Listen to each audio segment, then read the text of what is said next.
Hello, everybody. Well, it's been a while since I've been on here, hasn't it? Um, I wanted to get on here real quick. I was just sitting here, uh, excuse me, reading some things online, and it prompted me to want to ask a question.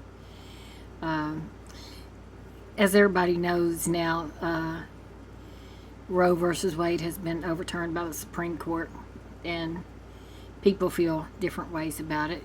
Um,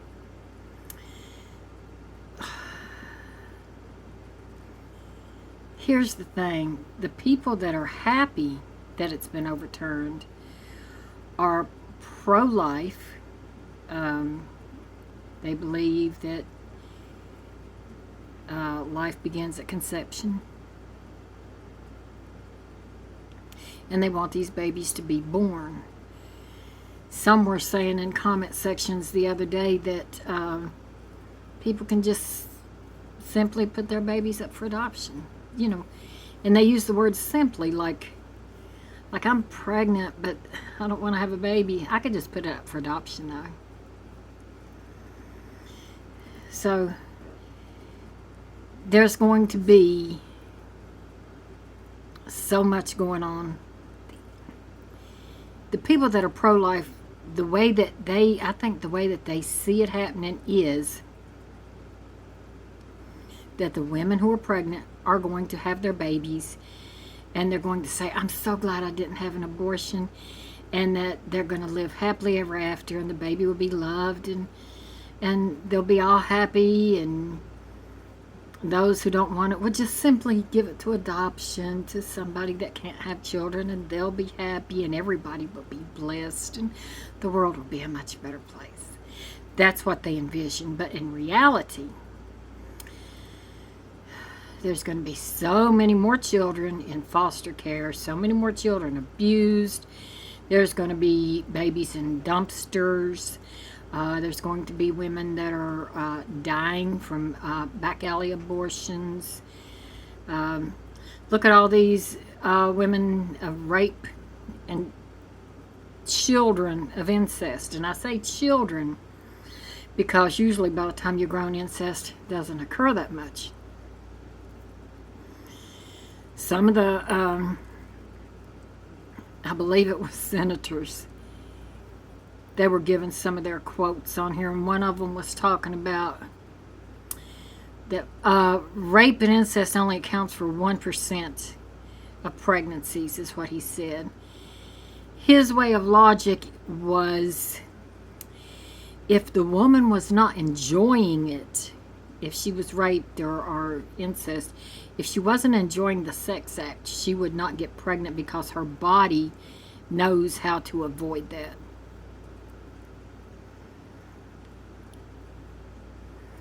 These are the men that's making these decisions on women's bodies, you know.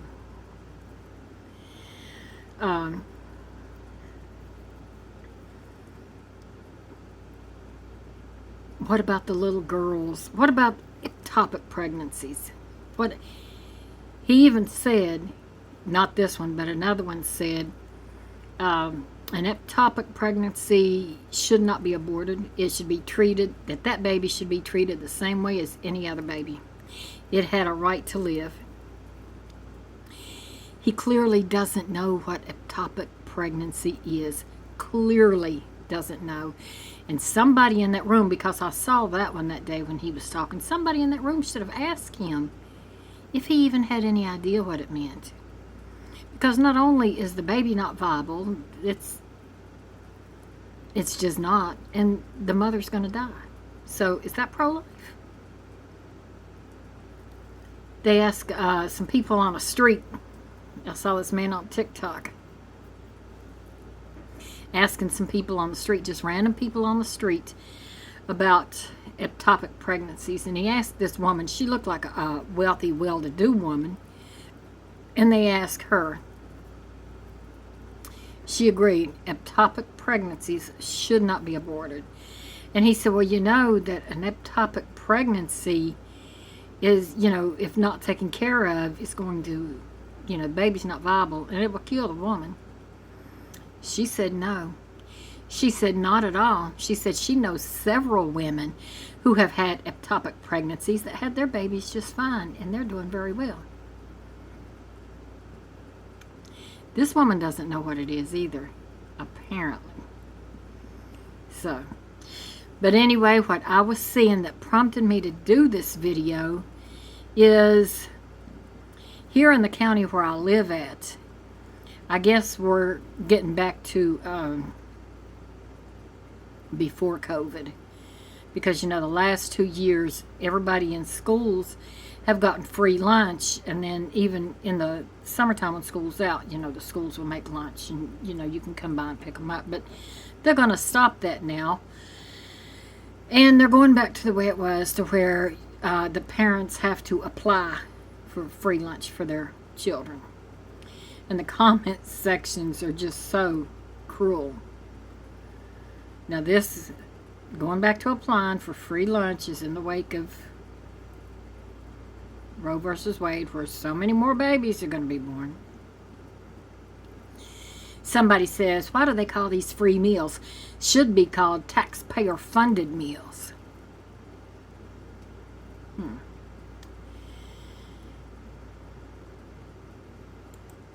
Somebody else says, schools shouldn't have to fix a huge amount of lunches. Food shouldn't be wasted.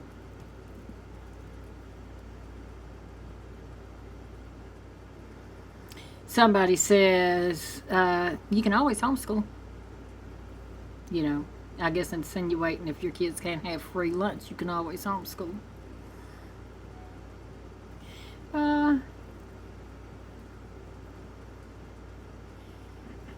All children should have free school lunch. The prisoners do. Somebody said prisoners don't get free food. It's paid for by the taxpayers.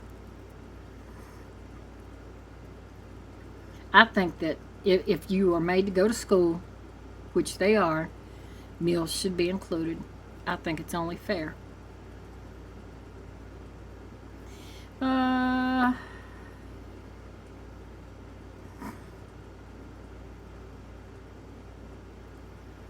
This woman says, my child has never had free lunch. What's wrong with a sandwich, chips, and fruit? I take care of my own. I don't want others to be responsible. That's what's wrong now, expecting others to pay. Well,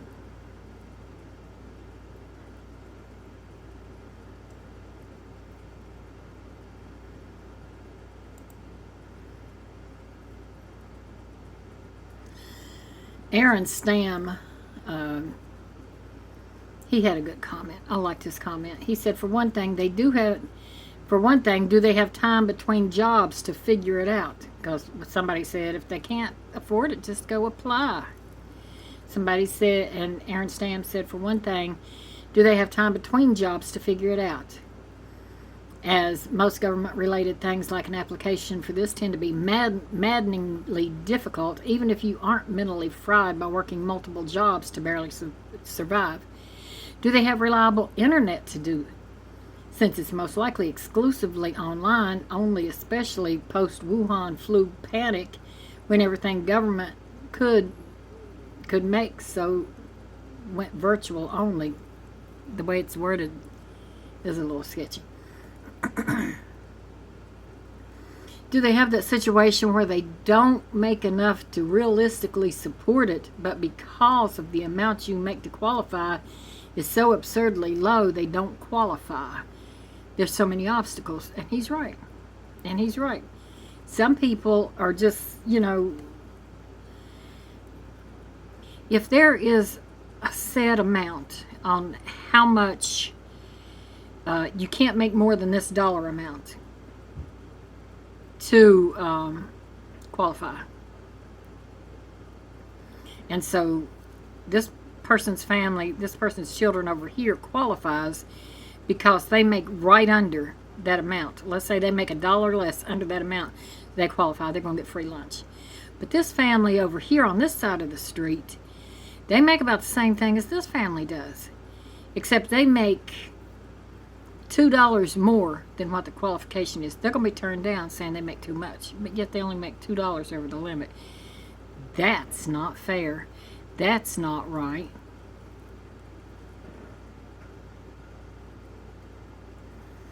I'm trying to find one in here. Oh, this one says, my mom fixed us PBs and J's. We didn't get anything free. My mom struggled to raise 3 kids with 0 support, and she worked 2 jobs. Like she's bragging about that. That's nothing to brag about. Why are you bragging that your mother had to work 2 jobs and y'all was still poor?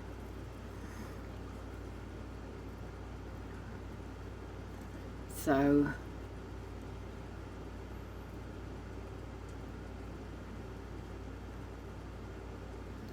there was one thing in here that I don't see that comment now.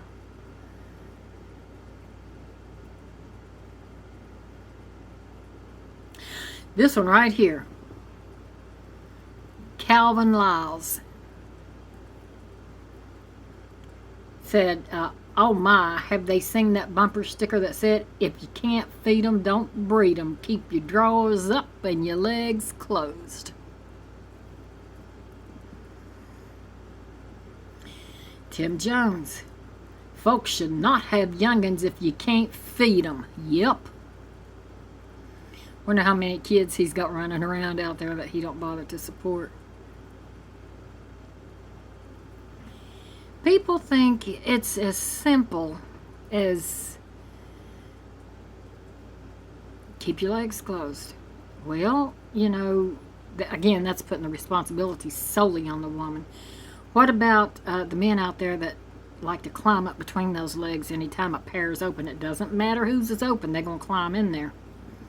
What about those men? Shouldn't they have a vasectomy? Shouldn't they take some responsibility? I think, this is my view, if you're going to make these women and these girls have these babies, that the woman or the girl should tell you who the father is. They should tell the doctor who the father is. I think the law should go after that father. And they shouldn't be able to say, well, he refuses to take a DNA test. He should be made to take a DNA test. Made to take one. And if it's proven he's the father, it starts right then. You pay all these medical bills. When this child is born, you're going to buy all the diapers, the food, because the woman has to carry the child, give birth to the child. So, you know, he should be right there with her. That might slow it down a little bit if they hold these men accountable. Other people will say, you know, sort of relative, if you can't feed them, don't breed them, sort of thing. I've heard people in some of the comment sections on here say, don't have them if you can't afford it. It's simple as that. Let's think about that for a minute. That does happen in some cases, don't it? People who can't afford them end up getting pregnant.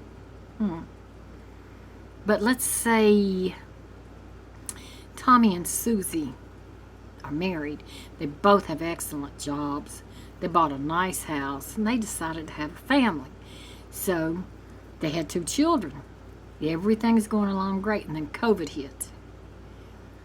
Well, Tommy's hours were cut drastically. Susie lost her job altogether. Their mortgage was through the roof. They lost their home. So now they're having to rent. Money's tight. They can't afford anything. So see, they had these children before their financial situation went to hell. So it's not always people just having babies that can't afford them. Anything can happen in life.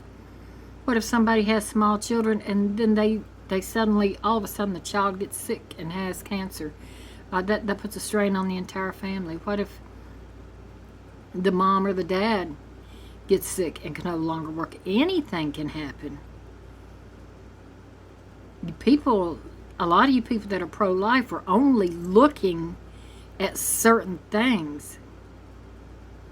The way you think about it, you're thinking, well, If they can't afford them, they shouldn't have them. And that's the bottom line. Other than that, have them. Don't want them, give them up for adoption. It's that simple. That's their outtake on it. That's their look on it. It's not that simple. It's different for everybody. And sure, there's women out there, I'm sure, that use abortion as a form of birth control. Not that many of them, though. But generally, abortions are done for many reasons. Many, many reasons. For your health. To save your life. Because the baby has no brain. Because the baby, there's no heartbeat anymore. So this does not cover any of that. If a woman is told her baby no longer has a heartbeat, then that means that baby is dead inside of her. She can't have an abortion. She's got to carry it. Now what's going to happen when she gets sepsis from that? And then she dies. Nobody's thinking about that. So, what are your views?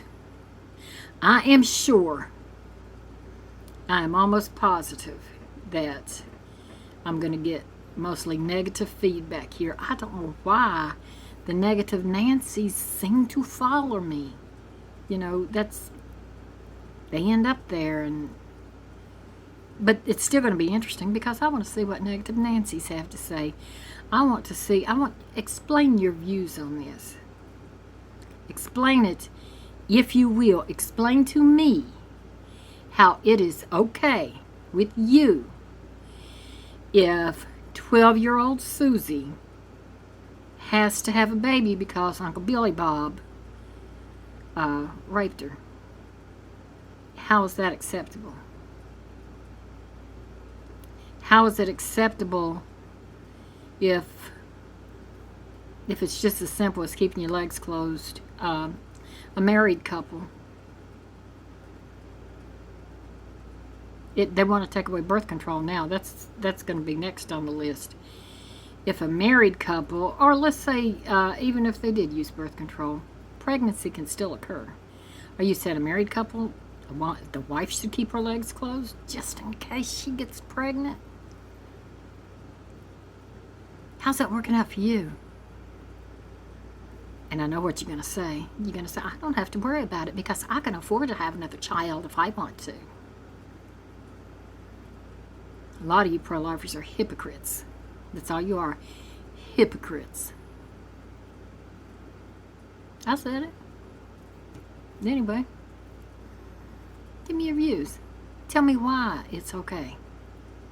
In your honest opinion, in your own words, tell me why it's okay. And until next time, bye-bye.